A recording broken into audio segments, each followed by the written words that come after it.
Hello students, જય સ્વામિનારાયણ બધાને. સહજાન વિદ્યાલય તરફથી ચાલતા ઓનલાઈન વિડીયો લેક્ચરમાં આપણે ધોરણ 12નો ચેપ્ટર 12નો અભ્યાસ કરીએ છીએ.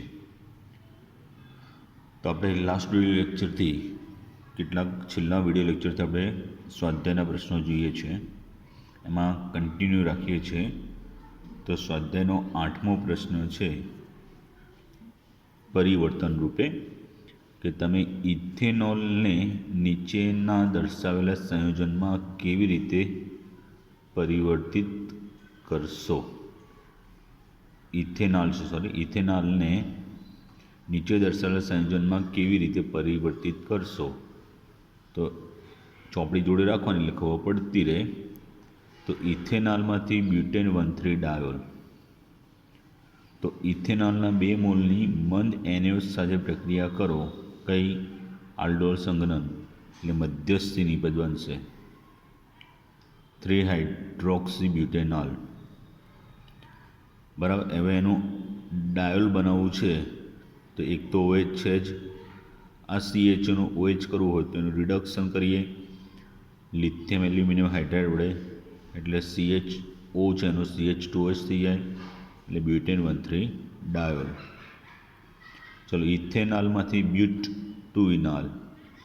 તો ઉપરનાની જેમ જ પહેલાં 2 મોલ ઇથેનોલ છે એની આલ્ડોલ સંઘનન પ્રક્રિયા કરશો એટલે 3 હાઇડ્રોક્સી બ્યુટેનોલ. પછી એને ગરમ કરીએ એટલે પાણીનો અણુ દૂર થઈ અને બ્યુટ 2 ઇનોલ મળે. બરાબર. આ એની શું કહેવાય? આલ્ડોલ સંઘનન પ્રક્રિયા થઈ કહેવાય. ચલો, ઇથેનોલમાંથી બ્યુટ 2 ઇનોઇક એસિડ. તો ઇથેનોલ છે એની મંદ NaOH સાથે પ્રક્રિયા કરી એટલે 3 હાઇડ્રોક્સી બ્યુટેનોલ. બરાબર. એને ગરમ કરીએ એટલે જે આગળ હતું હમણાં એ જ બન્યું બ્યુટ 2 ઇનોલ.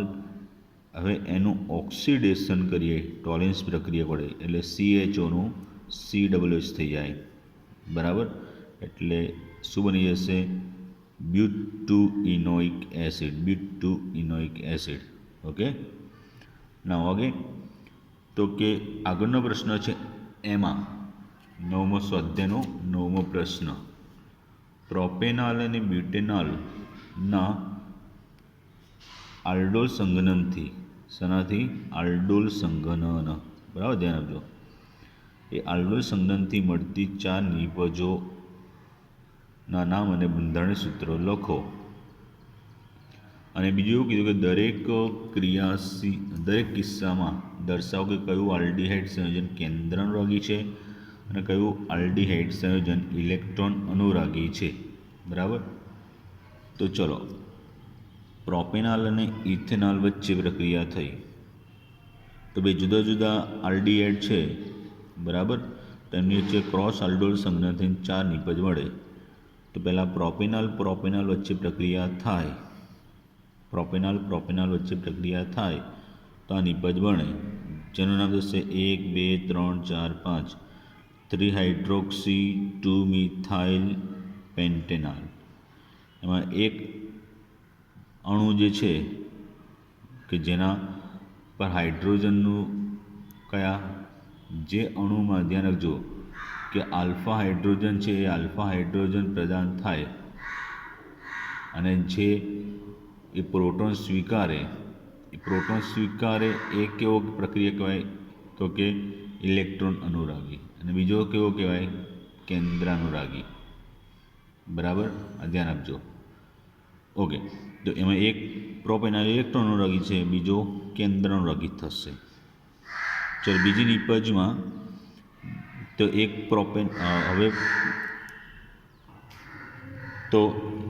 હવે બ્યુટેનોલ વચ્ચેની પ્રક્રિયા વિચારીએ. તો એમાં પણ જે એક અણુ જે છે એના કાર્બન અને ઓક્સિજન પર હાઇડ્રોજન જોડાશે. હાઇડ્રોજન જોડાય એટલે એક કોને?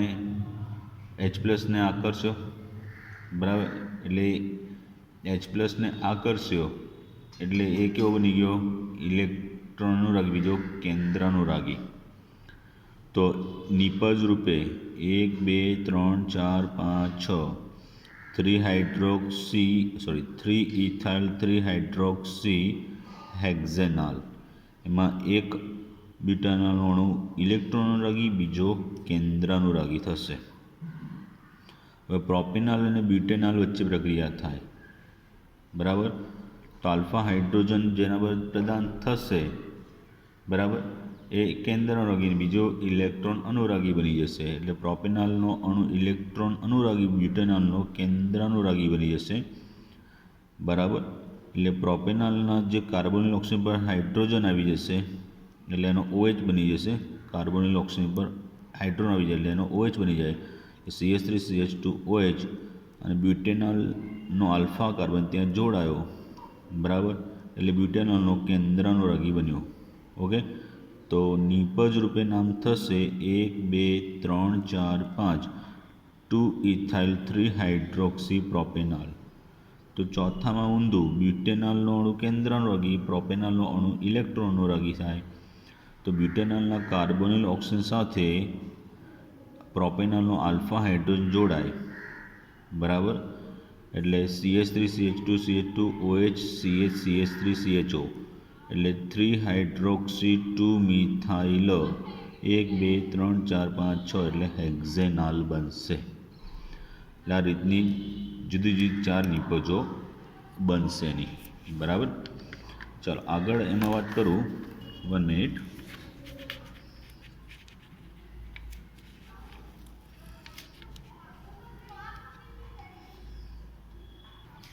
તો હવે આગળ આપણે 10મો પ્રશ્ન રૂપે જોઈએ છે. આ બે પ્રશ્નો ખાસ બોર્ડની અંદર પૂછી શકાય એવા છે કે એક કાર્બનિક સંયોજન, ચોપડીમાં રકમ મીન્સ કે એની જે માહિતી આપી છે ધ્યાન રાખજો. એક કાર્બનિક સંયોજનનું આણ્વીય સૂત્ર C9H10O છે. તે 2,4-DNP વ્યુત્પન્ન બનાવે છે. ટોલેન્સ પ્રક્રિયાનું રિડક્શન કરે છે. કેનિઝારો પ્રક્રિયા કરે છે. ઉગ્ર ઓક્સિડેશન દ્વારા તે 1,2-બેન્ઝીન ડાયકાર્બોક્સિલિક એસિડ આપે છે. તો આ સંયોજનને ઓળખો. ચલો, સૂત્ર શું છે? C9H10O છે. હવે એમાં તો કે ટોલેન્સ પ્રક્રિયકનું રિડક્શન કરે એટલે CHO સમૂહ હાજર હોવું જોઈએ, કેમ કે CHOની હાજરી સૂચક પ્રક્રિયા આપે છે. એક કંઈ ટોલેન્સ પ્રક્રિયકનું રિડક્શન કરે છે અને 2,4-ડાયનાઇટ્રોફિનાઇલ હાઇડ્રેઝનનો વ્યુત્પન્ન બનાવે છે. એટલે અમે CHO અલગ કરી દઈએ એટલે બાકી શું રહ્યું? C8H9 CHO આટલું બાકી રહ્યું, બરાબર. કેનિઝારો પ્રક્રિયા આપે છે એટલે એનો અર્થ કે એમાં આલ્ફા હાઇડ્રોજન નથી.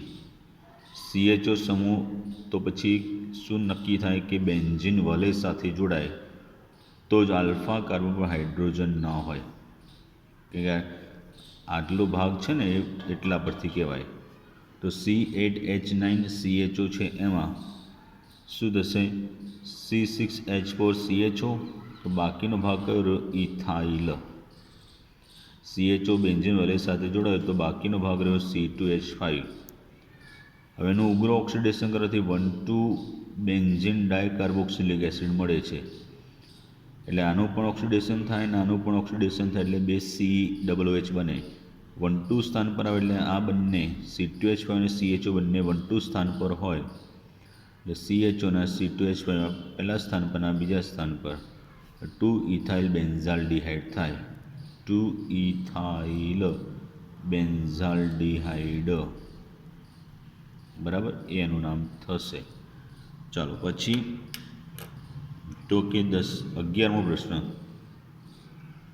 એક કાર્બનિક પદાર્થ A કે એનું આણ્વિક સૂત્ર છે C8H16O2 છે, બરાબર. શું છે એનું અણુસૂત્ર? C8H16O2 છે. આ છે. હવે એમાં એવું કીધું છે કે મંદ સલ્ફ્યુરિક એસિડ વડે જળ વિભાજન પામી કાર્બોક્સિલિક એસિડ B અને આલ્કોહોલ C આપ્યા હતા. ક્રોમિક એસિડ વડે Cના ઓક્સિડેશનથી B બન્યું હતું. તો C એ નિર્જલીકરણ પામીને B2 આપ્યું. તો અહીં સમાવિષ્ટ રાસાયણિક પ્રક્રિયાઓના સમીકરણ લખો. તો ચાલો, C સંયોજન છે એનું નિર્જલીકરણથી B1 બને છે, રાઈટ. તો જેથી સંયોજન C છે એનું નિર્જલીકરણથી સંયોજન સી છે એ નિર્જલીકરણથી શું બ્યુટ-1 ઇન બને, તો એ કયું સંયોજન હોઈ શકે છે? સી બ્યુટ-1 ઓલ હોઈ શકે છે. બ્યુટ-1 ઓલ, આ બ્યુટ-1 ઓલ છે, બરાબર. એમાંથી પાણીનો અણુ દૂર થાય એટલે કે અહીંથી OH અને અહીંથી H એટલે બ્યુટ-1 ઇન બને. ઓકે, ખ્યાલ આવ્યો? ઓકે, હવે આગળ શું કીધું છે? એ બ્યુટ-1 ઓલનું ક્રોમિક એસિડ વડે એના ઓક્સિડેશનથી બી બન્યું, તો બી તરીકે શું હશે? બ્યુટેનોઇક એસિડ. આ સી થશે અને બી થશે, કારણ કે સી સંયોજન છે એના ઓક્સિડેશનથી બી બને છે. તો ઓક્સિડેશન બી, આનું ઓક્સિડેશનથી બી જે બને છે, ક્રોમિક એસિડ એ પ્રબળ છે એટલે ડાયરેક્ટ કાર્બોક્સિલિક એસિડ બને એટલે બ્યુટેનિક એસિડ બને, બરાબર. બી અને સી આ બંને એના મંદ H2SO4 સાથેની જળ વિભાજન પ્રક્રિયાથી બને છે. તો મંદ હવે સી આલ્કોહોલ છે અને બી કાર્બોક્સિલિક એસિડ છે, એ બંને જળ વિભાજન પામીને બનતા હોય તો એ સંયોજન શું હોવું જોઈએ? એસ્ટર હોવું જોઈએ. શું હોવું જોઈએ? એસ્ટર. અહીંયા 4 અને અહીંયા 4, બરાબર, એટલે 8 કાર્બન ધરાવતો એસ્ટર હોય તો એ શું છે? બી અને સીનો એસ્ટર છે. તો આવું થશે CH3CH2CH2COO CH2CH2CH3 એટલે એનું નામ થશે બ્યુટાઇલ બ્યુટેનોઇટ. બ્યુટાઇલ બ્યુટેનોઇટ, બરાબર. તો આગળની વાત કરીએ છીએ, 1 મિનિટ. તો આગળ સ્વાધ્યાયનો જે પ્રશ્ન જોઈએ તેમાં 12મો પ્રશ્ન, કયા નંબરનો? 12મો પ્રશ્ન જોઈએ છે હવે. તો એ પ્રશ્નની અંદર શું પૂછ્યું છે? ધ્યાન આપજો કે નીચે દર્શાવેલા સંયોજનોને કૌંસમાં સૂચવેલા તેમના ગુણધર્મોના આધારે ચડતા ક્રમમાં ગોઠવો. તો પહેલું હતું HCN છે એની પ્રત્યેની પ્રતિક્રિયાત્મકતાના આધારે. તો હાઇડ્રોજન સાયનાઇડ પ્રત્યે એટલે કઈ પ્રક્રિયા થઈ? કેન્દ્રાનુરાગી યોગશીલ પ્રક્રિયા. હવે એમાં તમને એક એક્ઝામ્પલ, એસિટાલ્ડિહાઇડ છે, એસિટોન છે, ડાયતૃતીયક બ્યુટાઇલ કીટોન છે અને મિથાઇલ તૃતીયક બ્યુટાઇલ કીટોન છે. હવે આપણે આગળ શીખી ગયા કે જેમ CO કાર્બોનિક સમૂહ સાથે મોટા કદના આલ્કાઇલ સમૂહ જોડાયેલા હોય તો અવકાશી અવરોધ વધુ હોય, અને અવકાશી અવરોધ વધુ હોય એટલે એમની પ્રતિક્રિયાત્મકતા કેવી હોય? ઓછી હોય. કેવી હોય? પ્રતિક્રિયાત્મકતા ઓછી હોય. તો ડાયતૃતીયક બ્યુટાઇલ કીટોન, એમાં 2 તૃતીયક બ્યુટાઇલ કીટોન મોટા કદના આલ્કાઇલ હોવાથી ત્યાં અવકાશી અવરોધ વધુ હોય એટલે HCN પ્રત્યેની પ્રતિક્રિયાત્મકતા સૌથી ઓછી હોય, બરાબર.